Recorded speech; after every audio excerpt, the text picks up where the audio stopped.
Let me see. Okay. Hi, good morning, everybody, and thank you for joining us. Today, we're hosting a cybersecurity fireside chat with Eugenio Pace, the founder and CEO of Auth0, and Oren Junger, an investor in GGB Capital.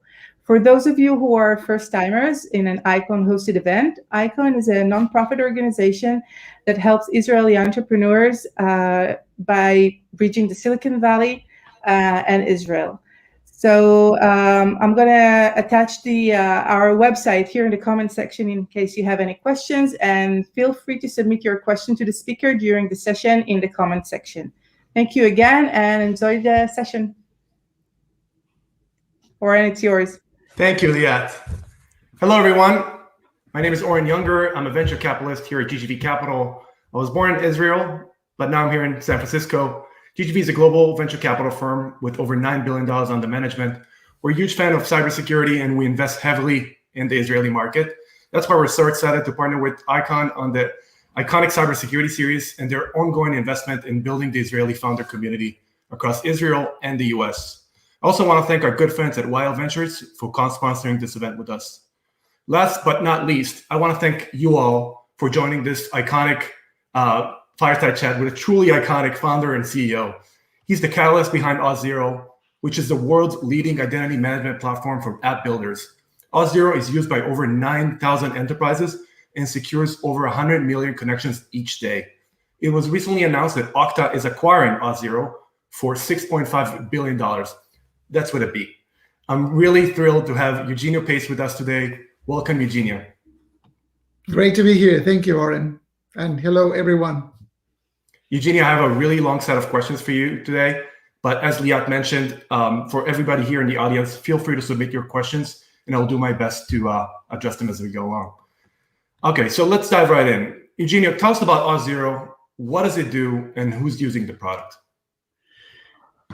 We answer two common questions for every application. We answer the question of, are you who you say you are? To what degree? And then what can you do? Which is, in other words, is the authentication and authorization questions. So the way we surface in most apps in the world is by powering the login screen of an app, right? So every time you go to an application, whether it's a website or a mobile app or anything that needs to know who the user is, and you see the common username, password, login button, everything that happens behind that, clicking on that button, it can be powered by us. And of course, that's the simplest use case. There's a much more complexity to deal with, but that's in essence what we do. Got it. That's a great opening, and I'm sure we're going to dive deeper into that. Interestingly, you founded Auth0 with Matthias Wolowski, who's Auth0's CTO. He's in Argentina. You were in Redmond in the US, which I believe you're in right now. That's a short distance of about 7,000 miles. How does that work? Yeah, well, I could tell you that we designed the company to be remote and distributed from day one, and we did it on purpose. But that would not be true. I am from Argentina originally, but before Auth0, I worked for Microsoft for many, many years. And, I was living in Redmond because of it. So I live literally 5 minutes away from Microsoft's campus.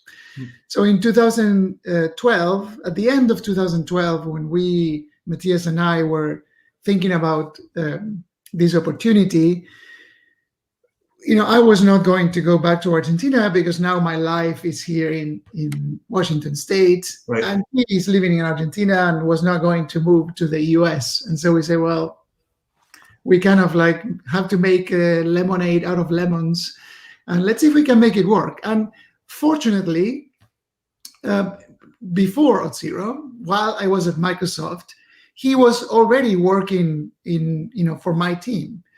And so we kind of, there was no Zoom, there was no, the technology was not to the level that we have today in terms of remote work. Right. But we were used to some of the practices of remote work. So a written culture, chat, a combination of real time and asynchronous communication. And of course, we knew each other very well because we worked together for 10 years. And I think we said, like, well, we'll make it work. And then we said, like, let's actually expand this constraint that we have between ourselves and just make it an advantage to us. Because hiring people in the US or in certain areas in the US in technology is pretty hard. There's a lot of competition. In Seattle, there's Microsoft, there's Amazon, there's Facebook, there's Google. There's a lot of companies with a lot of demand for technical talent. And so we said, hey, let's hire people everywhere they are. Talent first, time zone second, and zip code third. That you just use that kind of like criteria to hire. And that allowed us to hire people, great people, all over the world very, very early on. But we always ingrained in our culture is these components of distributed work, right? Like when to join a Zoom, when async is fine, what to document, how to document, all those practices that helped us a lot, especially last year. Oh yeah, you were the original distributed company even before COVID. Yes. Yeah. In fact, before COVID, we were already like when COVID hit, we were maybe 500, 600 people, give or take, and 60% of those were not in an office. So we are already like a big part of we have 9 offices, by the way. All of them most of them were closed during 2020.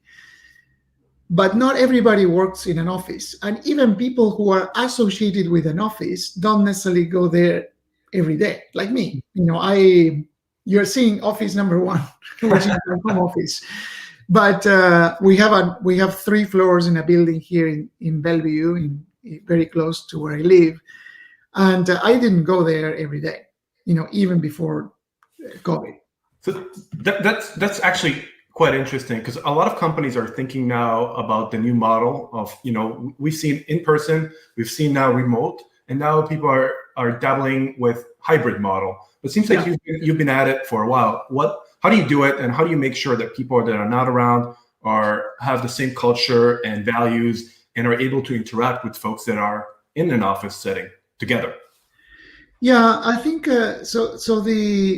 The COVID situation is a little bit of an extreme, and so it prevents us from having offsites, for example, which is a divide, something that we did, especially for team members, onboarding. So when we hire somebody into Auth0, we used to bring them to our office for a week or 2 weeks for training, and training included training in our tools, in our processes, but also I do onboarding sessions for every employee that joins the company, even today. Wow. And today we are 900 people, so it's a lot of people. But I welcome everybody, and we spend not just time on the tactical things, like here's how you check in code, here's our software development lifecycle, here's how we do testing, etc. We also train them in our cultural traits, how we communicate, what are our values, what it's okay and what it's not okay in Auth0. Perhaps one thing that we found in building a distributed company is that you have to be very, very explicit about those subtle things that in a company where you are all day in an office, you kind of learn by observing your surroundings. If you see somebody dressed with a t-shirt every day, then you say, well, it's in this company, it's okay to be informal. Right. If you go to an office and everybody's wearing a suit and a tie, you're not going to show up with a t-shirt, even if nobody told you that it's formal. environment. You see, it's like you learn from observing, something you cannot do when you don't see people all day. Right. You see people through a screen. And guess what? Some of the screens are fake. So you have to be very, very deliberate. We are very explicit. We say, this is okay in this company. This is not okay in this company. This is what we value. This is what we don't care too much about. Here's how we talk to other people. Here's how we know how. These are examples of good communication strategies for different situations. Like if you're in an escalation, or if you are in brainstorming mode, or if you are like dealing with an emergency or whatever. Like there's different types of things you do in a company. Absolutely. For each of those is a different communication style.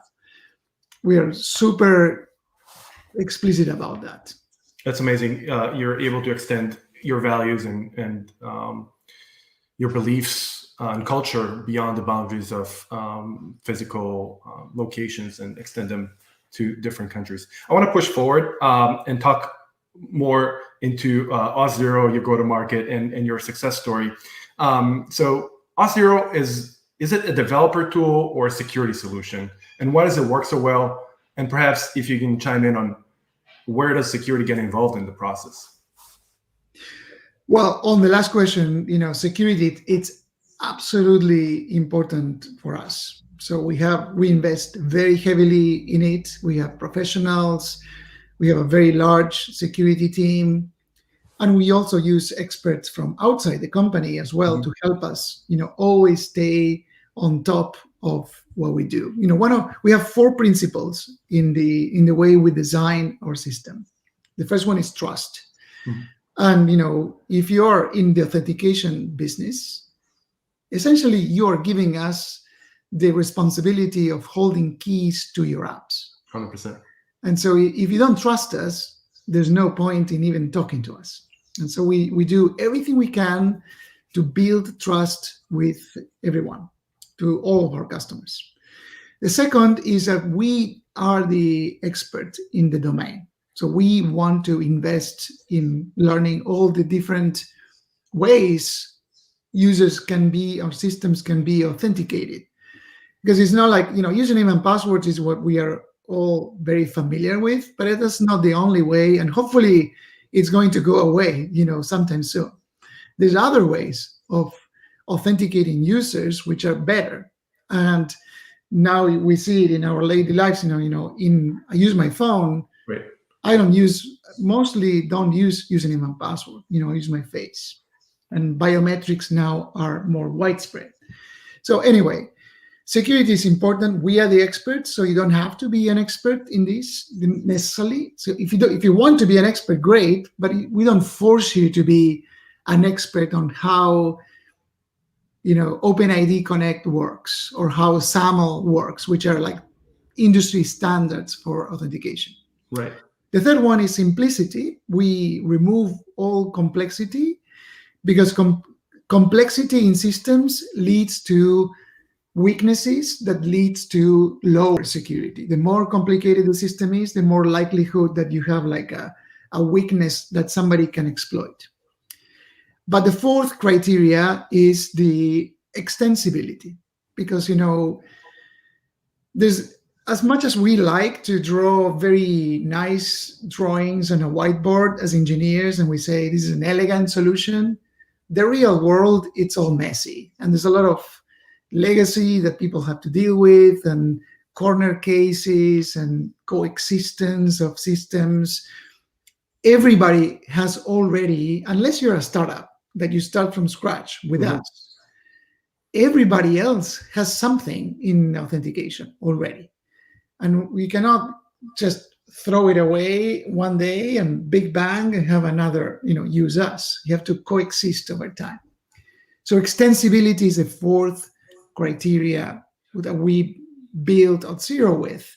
So all of our customers can go, and without being experts, they can go and tweak it to make it work for them, right?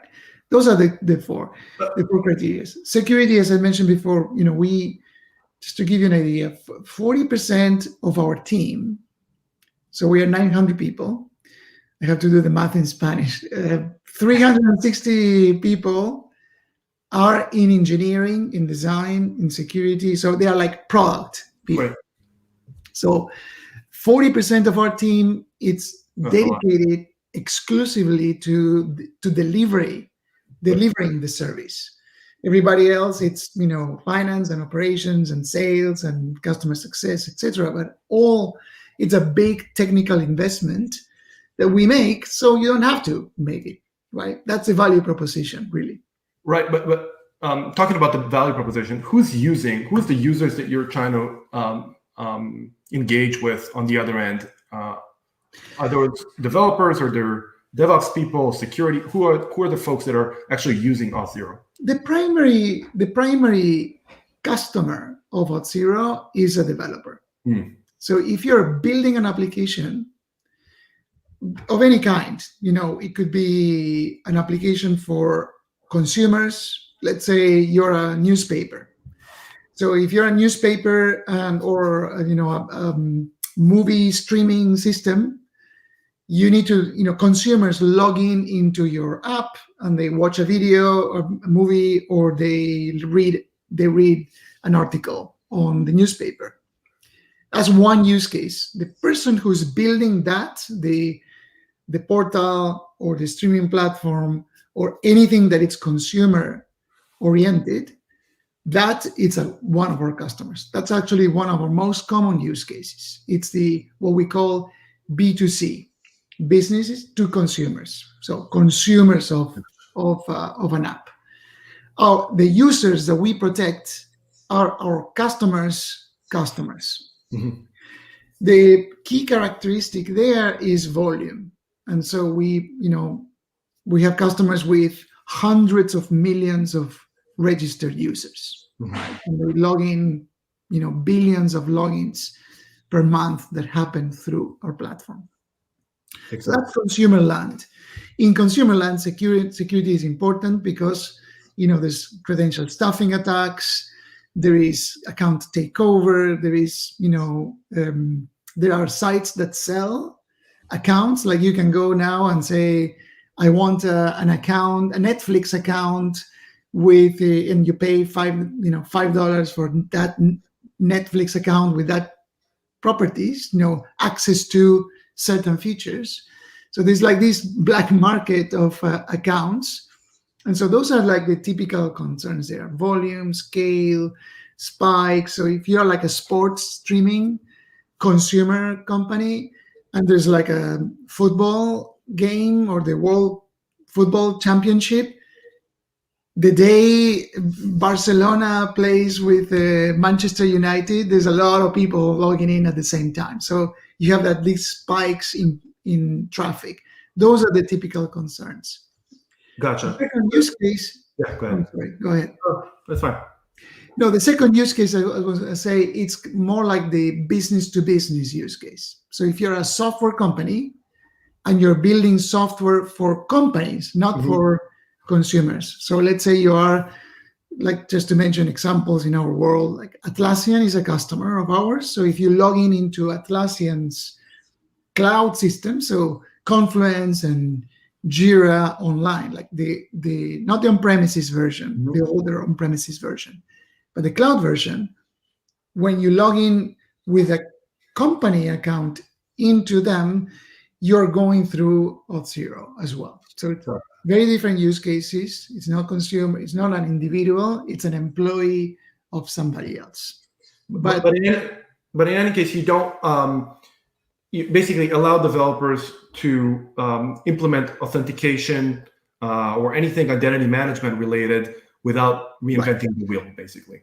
Exactly. So when one of the things in our when we talk about culture and what do we explain, what do we do and why we exist? We say we exist to secure identities so innovators can innovate. Mm-hmm. And what's behind that statement is that every developer that is building an app needs to solve authentication. There's very few apps that don't need authentication. Right. So if you need authentication, you have to spend time thinking about how you're going to solve it. Okay, I want to use username and password. Okay, where do I store usernames and passwords? You don't store passwords, you store hashes of passwords. Which hashing algorithm do you use? Right. Well, there's weaker and stronger ones. Okay, you have to do all the research to do it properly. And then you say, well, okay, but now I solved that problem. Now I have the problem of I want to use multi-factor authentication because username and password might not be sufficient. It might be okay for normal operations, but if you're paying or if you're doing something sensitive, you want to inject a challenge that elevates the assurance of security. So you want multi-factor authentication. Okay, how do you do that? Well, should you use a MFA with SMS? SMS is okay, but it has weaknesses. So do you use a push notification on a device? Yeah, that's great, but now I need to build an application in iPhone or Android that it's able to respond to the challenge. What happens if you change phones or if you have two phones like me? Now you have to enroll two phones in one account. Like very quickly, it's a big problem. And you can spend months until you have something that also is able to sustain a distributed, sophisticated credential stuffing attack from all over the world. No, I love it. I think it makes a lot of sense that you're solving you're letting developers and companies in general focus on their code competency and not doing something that somebody already That's solved. Exactly before. right. That's great. So it sounds to me like your developer tooling, but identity management is a security problem which you're help solving. Right. I want to move into the go-to-market, which I think is extremely interesting for Auth0. Yep. So starting with Auth0 is free. I know because I recommend it to a lot of our companies. But at some point, there's this expectation that some of the funnel will convert to paying customers. Could you tell the audience of that flow and perhaps how long did it take you to figure it out? Well, we always wanted to have this spectrum of, free trial, free forever, under certain conditions. But we are a business, so we have to make money to continue to grow and invest more. And so then you pay the notion that you pay as you grow, as you do more things. So the first component is like the free, the trial component. And I think what's important there, it's the way, I don't know, you or, developers in the audience. I'm a developer. I'm not a good audience here. I'm a developer, and I work on, I have like all kinds of, side projects that I work on my weekends. And what I do is when I say something interesting, I read about it, and I always go and say, create an account, sign up, and I try it. I just tinker with it. It's like going to your garage, and trying things and hacking things together and see how they work. That's how I learn. And I think I'm oversimplifying. Not everybody learns the same way. But in general, developers like to try things on their own. They don't like to schedule a demo with somebody initially, because it's like, it's a weekend. I'm working on my project on a weekend. I'm not going to schedule a demo with anybody. Nobody's going to pay attention, pick up the phone to me on a Sunday. And so we always have this tinkering trial period of time where you can use everything in our platform. You can use it for a limited time, 30 days, but there's no limits. You can use anything. At the end of that, you graduate into one bucket, which is free, which is if you only need like very basic functionality, you don't have to pay, right? So it's like, it's a simple website, not many users.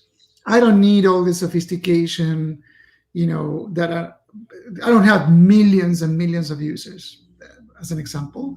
You can stay for free.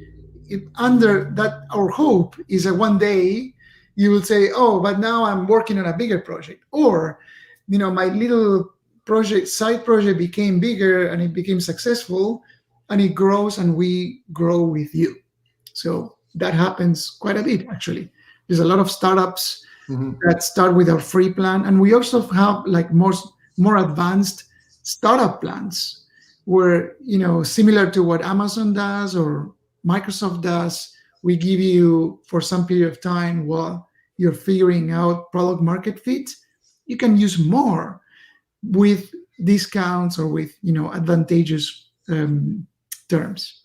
Mhm. The second tier is what we call the self-service tier, and that's when you pay, but you pay as you go. You pay with your credit card. So you say, I need a little bit more here, a little bit more there. I'm okay in paying 20, 30, 50, $100 per month, because my little project needs a little bit more, and that's a level that I can pay without asking anybody. There's no budget that it needs to be approved. It flies under the radar in a lot of companies too. Mhm. We have customers that are big companies, that it's just a team, like a group in a project, in a team, in a bigger company that just buys our product with their credit cards. Right. So solve one product with us. And we have 8,000 of those Wow. people. So we have 8,000 individuals or projects in the world that pay us with their credit cards. And that's, in number, it's a big number. It's 80% of our paying customers. Mhm. And then there's then some of those eventually say, well, we are a big company. I am a developer in a big company, but I like using Auth0. We've been using Auth0 for a couple of years, and we want to use it for everything because it's working great for us. But, I'm a big company, so I cannot just pay you $20,000 with my credit card. Or because now it has different visibility. And so the security team, the CISO, it's like a different compliance. I'm a hospital. I need certain compliance requirements. Mhm. They need to approve this purchase. And so that's when our enterprise go-to-market kicks in and says, okay, you want a contract, you want to buy us for a longer period of time. So they make commitment with us. That segment, it's typically, in our case, it's a $20,000 of annual contract commitment. Most of our customers pay that upfront, for at least 1 year. We have customers with 5-year contracts or 3-year contracts because now they are committed with us for a longer period of time. That's kind of the funnel. Free, so trial, free, self-service, and enterprise. Enterprise, it's about 2,000 customers that we have in the enterprise category, which is, as I mentioned before, minimum $20,000, and there's everything in between. Like, we have customers paying us millions of dollars and customers paying us $20,000. That's really amazing. I have a question for you later on to talk about how do you prioritize between startups that are paying you a little and perhaps how they grow. But I will touch on it later on. I want to keep going with the go-to-market. So many bottoms up, or the way the more fashion way of saying it, product-led companies harness the power of the community. How important is community to Auth0, and how did you go about building it? It's, I would say, probably one big mistake is for companies that are successful with the tiny self-service, pay-as-you-go, and then they land the first $100,000 deal with a big company, and then they say, oh, well, that's where the money is. Mm-hmm. It is true. Like, if you look at our revenue, most of the bulk of it's maybe Pareto, 80-20. Right. 20% of the revenue comes from sorry, 20% of the revenue comes from like the bigger population, and 80% of the revenue comes from the enterprise. But it's easy to say, oh, let's build a big sales team and we'll do the classic, sales organization, and forget where you come from and say, well, these developers don't pay us anything. We're not going to do anything for free because that costs money. I mean, we're still running servers for the free tier. And that's a big mistake. So it's a big mistake because now you run the risk of kind of like not being one nor the other. And we spend a lot of effort and time. We have a dedicated team exclusively, which is separate from the enterprise team, dedicated to community, developers, and developer relationships, and the self-service business, including the startup business as well. And so that includes some technical resources, includes support, includes a community where you can find other people with the same challenges. We invest a lot on content. A lot of our marketing is actually content marketing, because if you open a browser and you search authentication, LDAP, iOS or React.js or whatever, framework du jour, you're likely to find content that we wrote to help you with that particular scenario. We don't push our product in your face. We tell you, here's how you solve that problem. And by the way, you can, of course, we solve it and we do it very easily, take it away. So we invest a lot on that, because it becomes the source of the bigger deals, right? That's super smart. A developer is a developer, no matter if he works on a side project over the weekend or in a day job. He's working for a big insurance company that potentially become a customer later on.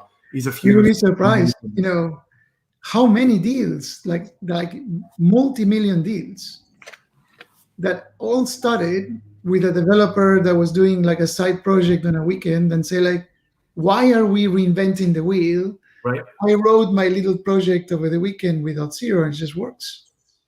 And we just check the box and move on to something else, even in the more complicated use cases. And developers are also like, because we put so much love in what we do, developers are also like a loyal follower, and one person might be working in one company and then 2 years later they might go and work with somebody else, and they take us with them, which of course we appreciate, deeply. But that, kind of like a spread, we're spreading all over, and all over the world too, by the way, because this is not one thing that in our go-to-market, people are surprised when I tell them that only 50% of our revenue is in the US, and the other 50%, it's everywhere else in the world, with about 10% in Americas, so Canada, South America, and 40% in Europe, Middle East, Asia, Japan, etc. That's actually leading me to my next question. So you have 9,000 enterprises and 70 countries with impressive logos like Sharp, Siemens, Pfizer, AMD, and I can go on. But at the same time, you have developers that are using you for the side projects that you don't want to neglect. You have startups. Was it always like this? And how do you go and find your ideal customer profile? It was always like this. So when something I didn't mention is that we started the company in 2013. And when we started, we didn't have any funding, by the way, because I didn't know how to do that. And so I wasn't sure. This is my first company. And I knew a lot about the problem, and I knew a lot about developers because I worked 13 years at Microsoft in the developer world. So, and I'm a developer myself. And so wanted to build something for me, in a way. It's like the Okay. proverbial scratching your itch, or yeah, I think you say that. Anyway, the first year I decided to spend all the time. Matthias was working on the actual product, and I spent all my time finding customers and finding the ideal customer. And so we in 2 months after we released the first MVP out there in the world, I got in a phone call with a developer, and we were like on a session like this, and we pair programmed. We did a little bit of pair programming and say like, no, go here, put this here, there, change that, and his application was up and running with login with Facebook, login with username and password, login with Twitter, in no time. And that he became our first paying self-service customer. And he's still a customer after 8 years. So I'm really, really grateful. And he's great. Big fan of us. Few months later, we were lucky, and one of our former, a former colleague from Microsoft was working in a big insurance company. And he called me and say, we got a big problem here. We will need to solve this. I saw what you're doing. I know you. We want to hire you. I say, well, I'm not for hire. But you can, if you buy our product, which was still early, your problems will be solved. I said, well, no, we're a big insurance company. We're a multi-billion-dollar insurance company. We cannot rely on a 3 months startup that you might not be around Familiar with that next year. So no risk, etc., etc. I say, well, I'm sorry, but I'm not for sale. I am Eugenio. Is not for sale. So it's my product or nothing. And I guess they had a big problem, and they gave us the, I'm also very grateful because they gave us the opportunity. Right. And I did tell them, say like, look, you have the unique opportunity of shaping the roadmap, and we will accelerate things that we were thinking of doing, but just for you. We will prioritize your needs because you're our first customer. And that was a $200,000 customer. Wow. So I had the first year I had the two proof points. The two, 1 point is an anecdote, 2 points is a line, 3 points it's a curve. And so with a line, I said like, well, I have now proof that we can sell to a big enterprise and we can sell to a developer, and we are free. So there is product market fit. Both, by the way, are still customers after 8 years. They've grown. That's amazing. It's really, really great to see.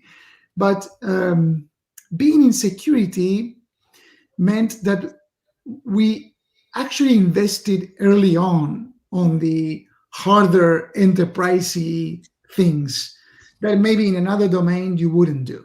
Right. So that's kind of like a caveat for maybe others in the audience. Very early on, we had a security team. Very early on, we had a CISO. Very early on, we did, SOC 2 compliance and ISO 27001. Probably earlier than if you're doing like a line of business application. I think it's a trend that is happening with a lot of companies, especially if they want to sell to other businesses. That building trust is becoming table stakes, and so we see compliance as kind of the founding stone that a lot of companies are doing, and then hiring security professionals early on. So you're definitely early in the trend of remote work and early in the trend of building trust and investing in security in the early starts. But this is catching up, and a lot of companies are following your footsteps. So that's incredible. One thing for the audience, there is a paper written by Mark Andreessen that it has like a few years now. It's called, Software is Eating the World. It's very famous, very popular. There's another book that was written, which I think it's essentially the same concept. It's called The New King Makers. And I would, for any company out there that it's trying to build like a developer-led or a product-led offering, I think the hypothesis is valid. And the hypothesis is that software developers don't necessarily own a budget, but they influence a budget. And so if you build something for a developer and every company, even though they might not call themselves a software company, is a software company behind the scenes. Okay. Because software, you cannot do business without software these days. And 2020 was a perfect proof of that. Without software, you're done. And so anything that will make the life of a software more productive, easier, more secure, more robust, etc., it's likely to have a better chance. 100% agree. Eugenio, I want to shift focus, or perhaps continue our path with the go-to-market and talk about pricing. Companies go to market with seat-based pricing, consumption-based pricing, and many other models. How is it important to nail it at the right time, and how did you go about it? So my experience is that it is impossible to nail pricing in the same way that it is impossible to build flawless software. Like you build software and then you find bugs and you fix them, and then you find another bug and you fix them again, and you add features, and it's a constant evolving thing. I think one of the mistakes is that you have to nail pricing, like saying, like, oh, we have to, this is the pricing, and then pretend that it's done and you can only go and work on features. Pricing should be treated like software. And so every year you should debug it and say, like, well, is it still working? Or is it optimal? Are we not selling because we don't have the right levers? And unfortunately, it's a little bit of a trial and error as well. And you should be trying and adjusting pricing all the time. We do it all the time. We are always creating like new SKUs, and because when it's about value. What the value that we are providing, and how much is that worth for you? Mm-hmm. And that's different especially when you have like a wide audience in many different places, in different countries, with different costs, with different, even taxes, with different like a developer in one place might value different things, or might be more expensive than in other places. So your value changes. And so my recommendation here would be to we have a dedicated team that all they do is like they are constantly looking and say, no, this is going to be, it's not worth charging for this thing, because it creates friction in the sales process. But we're going to put it, we're going to make this other thing that before was included, we're going to make it as an optional, because not everybody needs it. And so we reduce the price in one, we increase it in another, we make it optional for those who are willing to pay for the value. So there's not really a silver bullet like in many things in life. In our case, though, what I would say, it's based on the concept of usage. So the more you use, the more you pay. The biggest the volumes, the biggest the discounts. There are lots of add-ons, so you don't have to pay for things that you don't use. If you want those things, you just add them to your system.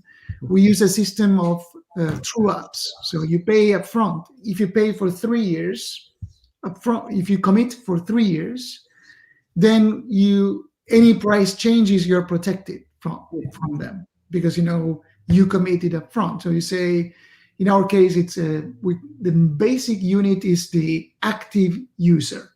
Mm-hmm. So I use not a registered user. You can have 100 million users, but maybe only 1 million users logging in a window, in a time window. So you only pay for 1 million, not for 100 million. That's one example. But then you may say, well, in year 1, I expect 1 million. In year 2, I expect 1.2 million. In year 3, I expect 2 million. So we create a contract on that, but then we put checkpoints where we can adjust, and we never go back and say, well, what's done, it's done. It's always forward looking. And if like in the telco industry, where you bill on the 95th percentile, so there might be a day where if you pay for 1,000 users and you use 2,000 users, but only for a short period of time, and exceptionally, it's okay. We're not going to charge you for 2,000. We're going to charge you for 1,000.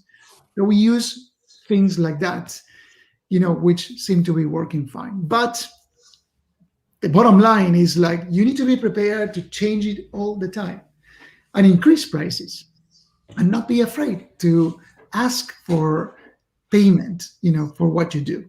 I'm a big fan of free, but I'm not big fan of free for everything forever, for like blanket, because then there is skin in the game in like the exchange. There is something to be said of somebody that pays you, even if it's $20 per month.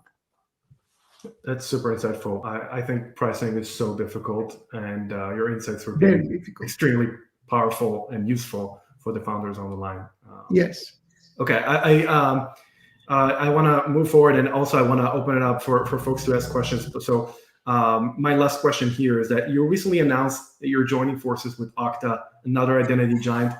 Huge congrats. Could you share the consideration of selling the company versus going public, which is a truly great dilemma to have? Yeah, it's it's a big decision. We were on a path for taking the company, or not taking the company public. The path we were on was to be ready to take the company public, which is a subtle difference, but I think it is an important difference for entrepreneurs to have in mind, because I think having a goal as an IPO is the wrong way of building a company. A company, it's more like there's a theory of game. In game theory, there's two types of games. There is finite games and there's infinite games. So in finite games, the rules are very strict, like very well defined, like soccer or football or chess. Those are finite games. There's a beginning, there's an end, there's players, rules don't change, they're always the same, and there's a winner and there's a loser. Mm-hmm. Businesses are often run like chess, like soccer, like football. And we use the terms, we win this deal, there's these goals for the year, revenue for the year, but that's kind of like not a really good way of looking at building businesses. Building businesses is more like an infinite game. In infinite games, there's no rules change all the time. The players change all the time. Mm-hmm. And the objective of the game is not to win or lose, but to stay in the game.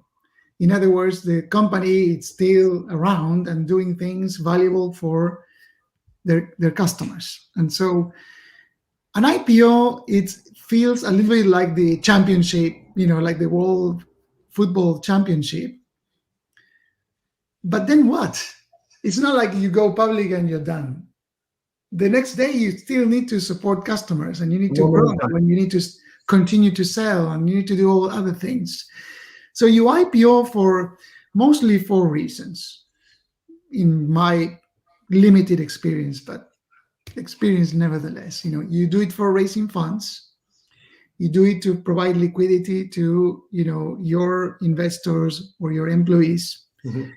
You do it to address a part of the market. So if you're familiar with like a model like the crossing the chasm model, mm-hmm. where there's like the late majority. So there's a category of customers that only buy from well-established, serious companies. Mm-hmm. And they use a public company as a mechanism to qualify, yes, this is a serious company. It's a well-run company. And so it's to access that market. And there's a 4th reason, which is to make the company better. Because it is true, A public company has a stronger scrutiny on it. Right. You have to report, you have to be a machine. You say you're going to sell these, you have to run your forecasts really, really well and stuff. Of all those reasons, for us, the only reason that would apply is that one: is make the company better, because we didn't need the money.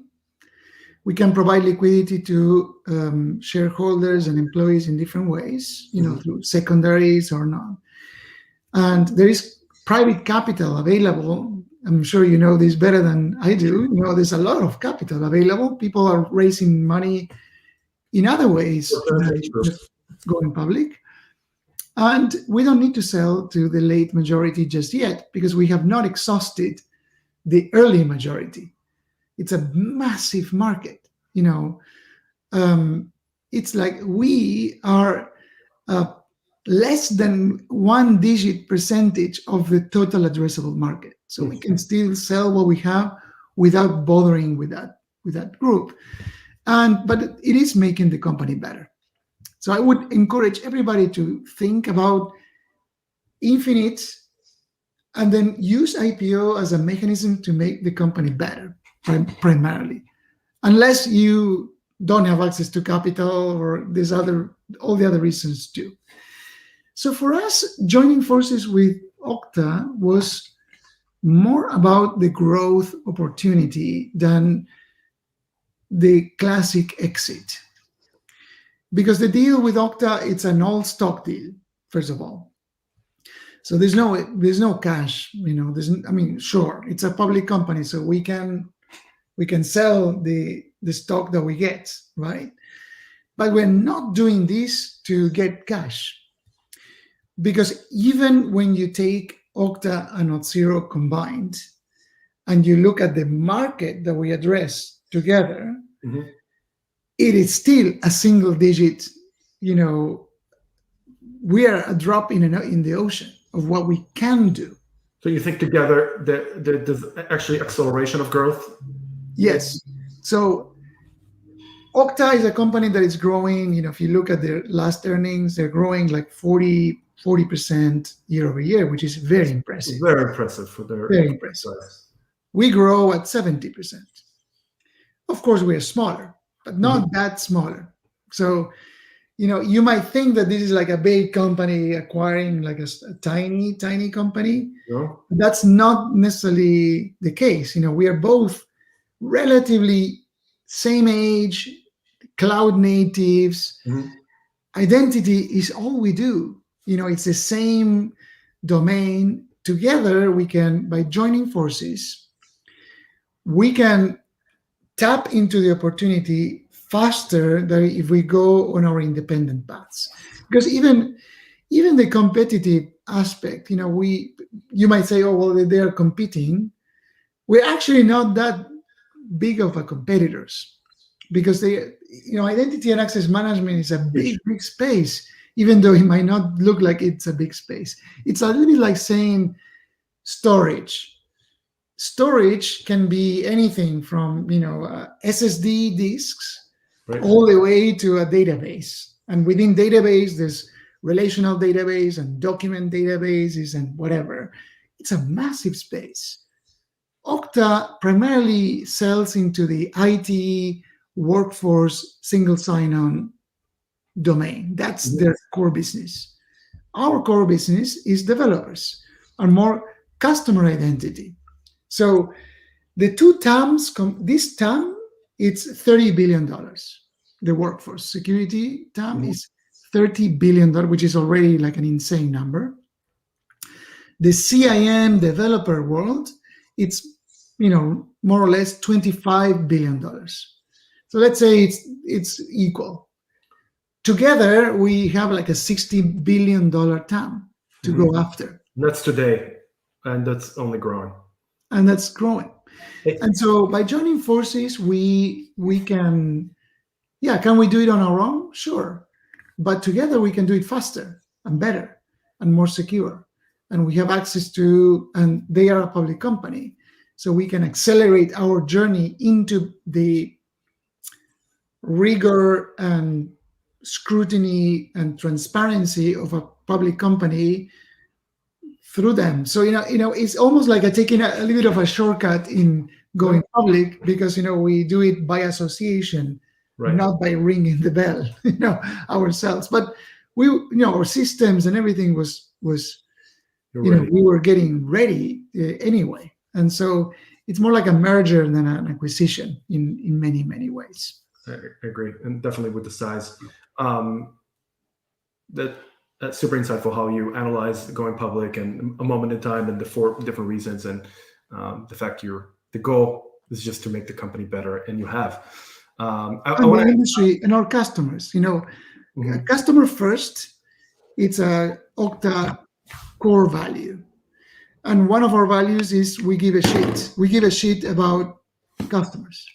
And giving a shit is about caring as well. Absolutely. So we are a little more maybe Latin influenced, so we swear a lot.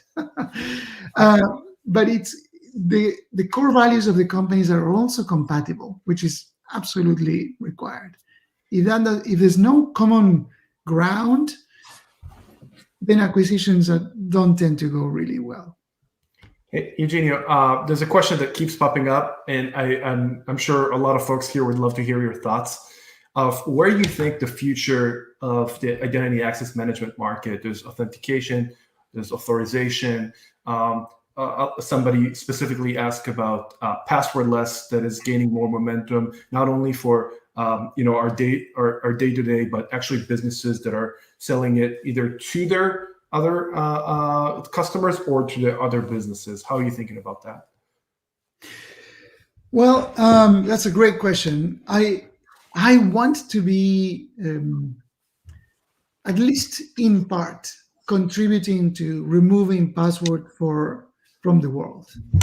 So, passwords, it's, my mom worked in a data center before I was born. And she worked in a mainframe as an operator of a mainframe, and guess what? She used a username and a password, and that was half a century ago. Like, we've been using username and password for a long time, and clearly they're not working anymore, or they're like suboptimal, and we have such an opportunity to do so much better. As I mentioned before, phones have proven that better mechanisms. We just use them every day as without questioning it. So I think it's a completely relevant topic. There's a standard that it's becoming more prevalent now with browsers enabling that natively. It's called WebAuthn. So it's a little bit of difficult to pronounce, but WebAuthn, and that's a standard that if you have a Mac and you have a Mac with Touch ID enabled, or a phone, any phone with Face ID, those are devices, and the Safari already and Chrome already support it. So using biometrics with WebAuthn as a passwordless mechanism, it's a reality today.